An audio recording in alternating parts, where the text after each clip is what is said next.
Hi guys, welcome back to the multimedia channel.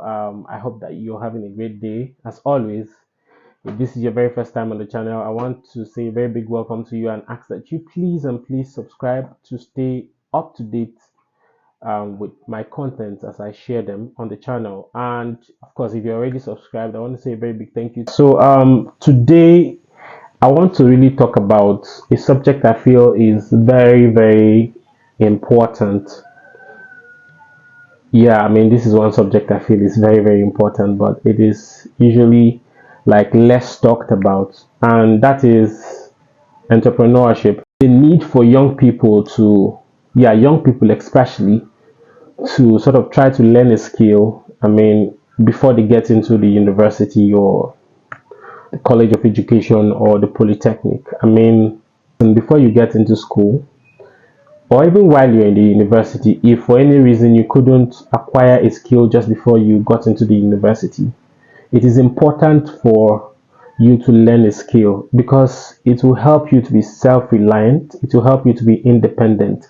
Yeah, so just in case you, after graduation, you don't get a job. As a matter of fact, there are skills that you would learn and then you discover that when you start making money, you wouldn't really need to sort of depend on any government job for survival. And just to say, it's not like there are no jobs in this country. There are jobs, but then the problem is that those who are occupying them do not want to give way for the younger people who have the skills to come on board.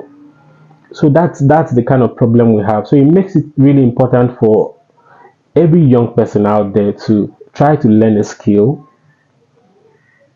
just before you get into the university or into the higher institution or while you are in the higher institution. You understand? So we don't have this whole challenge of unemployment, massive unemployment that we're having to deal with in the country. Yeah, so today I'm going to be talking about the story, a very inspiring story of a certain lady. Her name is Victoria Izenachuku. Yeah, so why do I say her story is inspiring?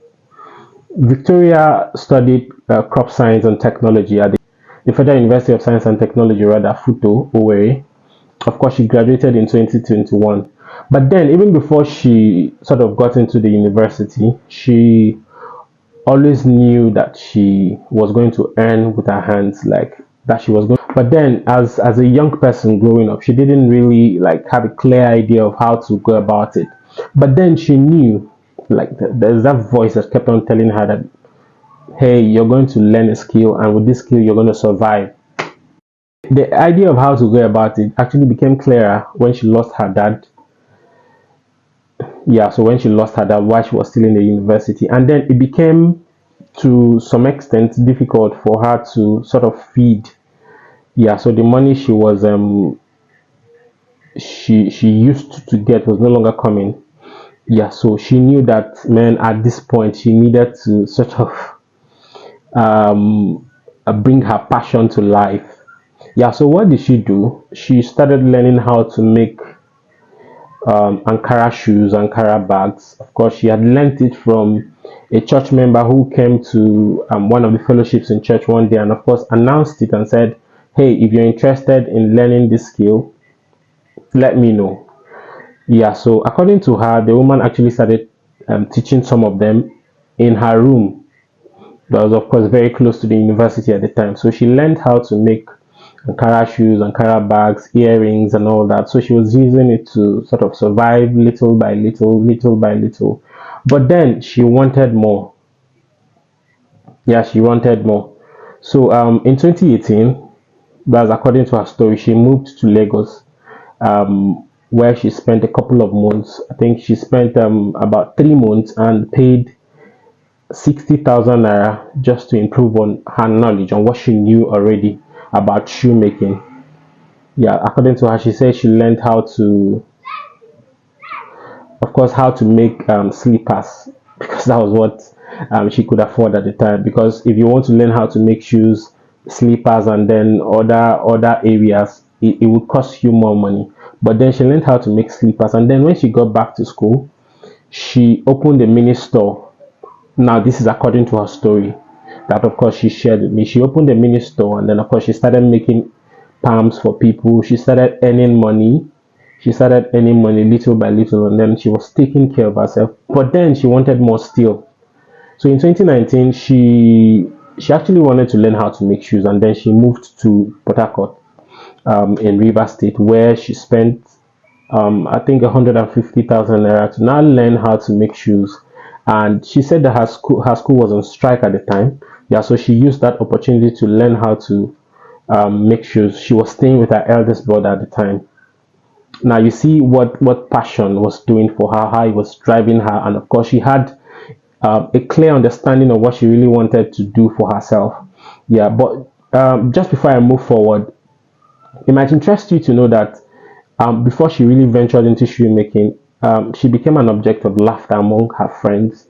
Now, some of her family members didn't also find it funny. You know why? In their mind, they thought that okay, we sent you to school to go and read and pass your exams and then come out and get a job in government. That was the idea they had.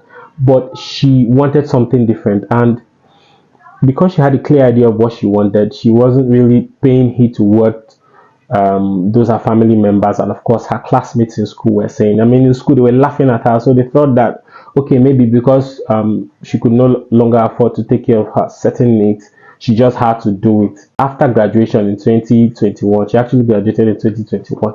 She moved back to Lagos and now enrolled in a professional master class. This time she spent a total of 500,000 naira just to improve on the knowledge or what she already knew.